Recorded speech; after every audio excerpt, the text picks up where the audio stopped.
On the morning of August 6, 1945, the city of Hiroshima awakens beneath a clear summer sky. The air is already warm, and the first light of dawn glides across the broad delta where 6 rivers divide the landscape before flowing into the inland sea. Cyclists weave through quiet streets, schoolchildren prepare for another day, factory workers hurry towards their shifts, while trams rattle along tracks that have become part of the city's familiar rhythm. Overhead, the sky appears almost empty. There are no great formations of bombers, no deafening air raid sirens, and no immediate sign that history is about to change forever. Far above the city, at an altitude of more than 31,000 feet, a solitary American B-29 superfortress named Enola Gay flies steadily westward. Its 4 engines maintain a constant drone as the aircraft approaches its assigned target. Inside, the crew move with disciplined precision. Months of preparation have led to this moment, yet none of them can fully predict what will happen in the minutes ahead. They are carrying a weapon unlike any ever used in war. According to wartime records, even many of those directly involved in the mission understood only part of its destructive potential. At precisely 8:15 in the morning, the bomb is released. For 43 seconds, it falls silently towards the city below. The people of Hiroshima continue with ordinary routines, unaware that the object descending from the sky contains the energy locked inside the atom itself. Then comes a flash so intense that survivors later struggled to describe it. Some recalled seeing a brilliant white light brighter than the sun. Others remembered only an overwhelming burst before everything around them disappeared beneath heat, pressure, dust, and darkness.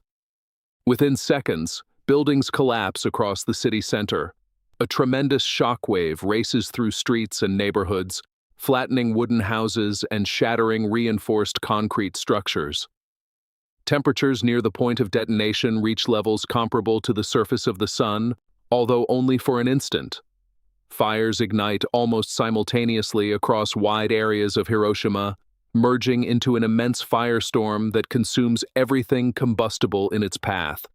Exact casualty numbers remain uncertain, but historians estimate that tens of thousands of people die immediately, while many more succumb in the days, weeks, and months that follow from burns, injuries, and radiation sickness.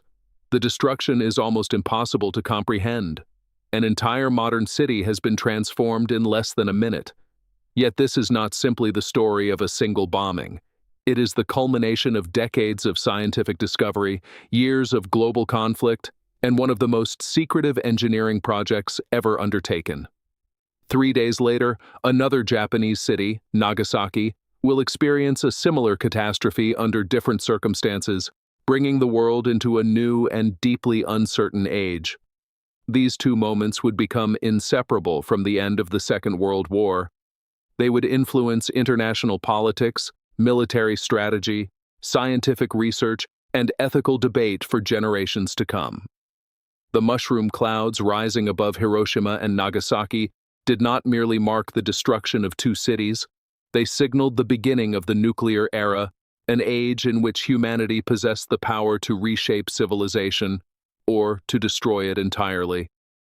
By the summer of 1945, the Second World War had entered its 6th exhausting year. Across Europe, Nazi Germany had surrendered on May 8, 1945, bringing an end to the fighting on the continent.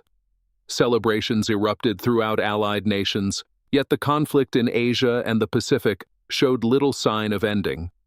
Imperial Japan continued to resist despite devastating military setbacks, widespread bombing, and an increasingly desperate strategic position. The Pacific War had become one of the most costly campaigns in modern military history.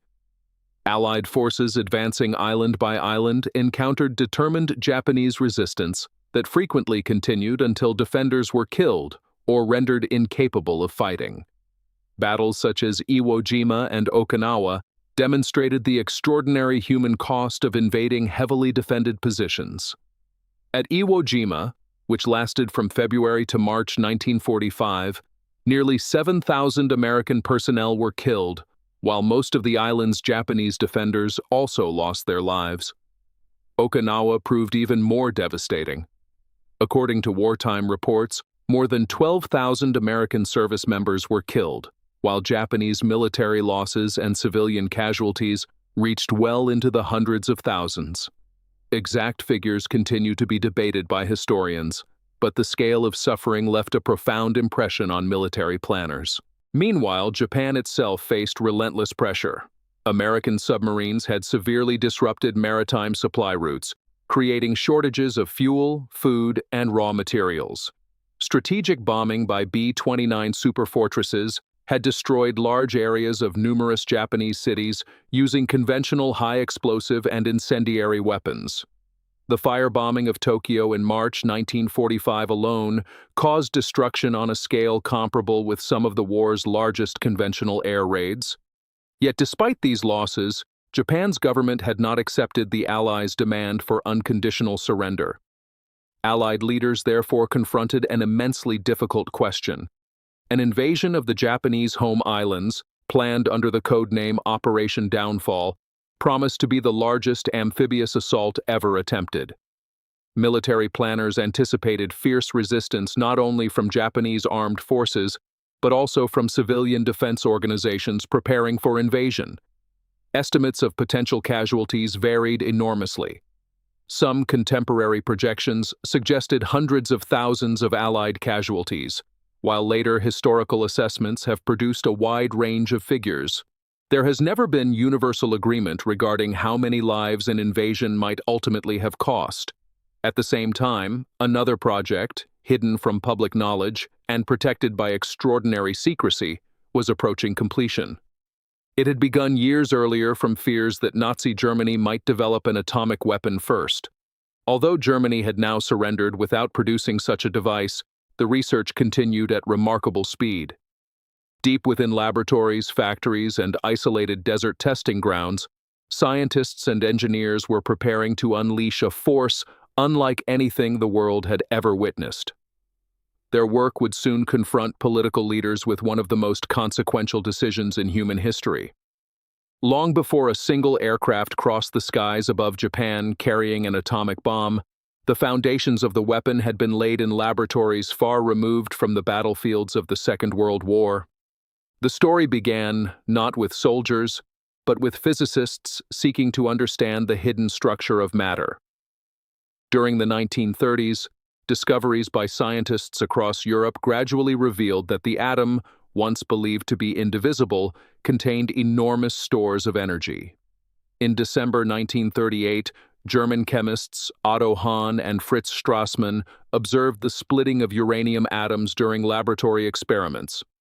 Soon afterwards, Austrian physicist Lise Meitner, working with her nephew Otto Robert Frisch, correctly explained the process and gave it the name nuclear fission. They realized that splitting the nucleus of an atom released not only fragments of matter, but an astonishing quantity of energy. The scientific breakthrough quickly became a military concern. Europe was descending into war, and many prominent physicists had fled Nazi persecution. Among them was Albert Einstein, who, together with physicist Leo Szilard, warned the United States government that Nazi Germany might attempt to build an atomic weapon. Their famous letter to President Franklin D. Roosevelt in August 1939 did not provide a blueprint for a bomb, but it urged immediate research before Germany gained an irreversible advantage. Although historians continue to debate how influential the letter proved in practice, it undoubtedly helped focus official attention on the military potential of atomic research. What followed became one of the largest scientific and industrial enterprises ever organized in secret. In 1942, the United States formally established the Manhattan Project, despite much of its work taking place far beyond Manhattan itself. Command of the project fell to Leslie R. Groves, an engineer renowned for his organizational ability and relentless determination. Scientific leadership was entrusted to theoretical physicist J. Robert Oppenheimer, whose task was to unite brilliant but often fiercely independent researchers into a single team capable of solving problems no one had previously encountered. the scale of the undertaking remained hidden even from many people involved in it. At its peak, the Manhattan Project employed around 130,000 workers across the United States and consumed resources worth roughly $2 billion wartime dollars, an extraordinary sum for the period. Entire communities appeared almost overnight. Vast industrial complexes rose from remote landscapes at Oak Ridge, Hanford Site, and Los Alamos Laboratory. Many employees knew only a tiny fraction of the overall project. Some operated machinery without understanding what it produced. Others analyzed chemicals whose purpose remained classified. Secrecy was so extensive that thousands of workers completed the war without realizing they had helped create an atomic bomb. The engineering challenges were immense. Natural uranium contains only a very small proportion of the fissile isotope uranium-235, the material required for one type of atomic weapon. Separating this rare isotope from ordinary uranium proved extraordinarily difficult because both are chemically almost identical. Engineers therefore developed gigantic enrichment facilities using electromagnetic separation, gaseous diffusion, and thermal diffusion, each resembling a different method of filtering grains of sand that appear almost exactly alike. The process demanded enormous amounts of electricity. At Oak Ridge alone, power consumption rivaled that of many major American cities. At Hanford, another path was pursued. Nuclear reactors, themselves revolutionary machines, transformed uranium into plutonium, a new element that scarcely existed naturally on Earth. Producing plutonium required carefully controlled chain reactions and extensive chemical processing behind thick shielding to protect workers from intense radiation. Every stage involved hazards that scientists were only beginning to understand. By 1945, researchers had developed two fundamentally different weapons. The uranium bomb, later nicknamed Little Boy, measured approximately 3 meters in length, weighed around 4,400 kilograms, and used a comparatively simple gun-type mechanism. Inside the bomb, conventional explosives fired one piece of uranium into another at immense speed, creating a supercritical mass and initiating an uncontrolled chain reaction. Scientists believed the design was sufficiently reliable that it was never tested before combat. The second weapon, known as Fat Man, represented a far more complicated engineering achievement. It measured roughly 3.3 meters long, weighed about 4,670 kilograms, and relied on plutonium surrounded by carefully shaped conventional explosive lenses. These explosives had to detonate almost simultaneously, compressing the plutonium inward with extraordinary precision. The process resembled squeezing a hollow metal sphere evenly from every direction at exactly the same instant. Even the slightest imbalance could prevent the nuclear explosion from occurring.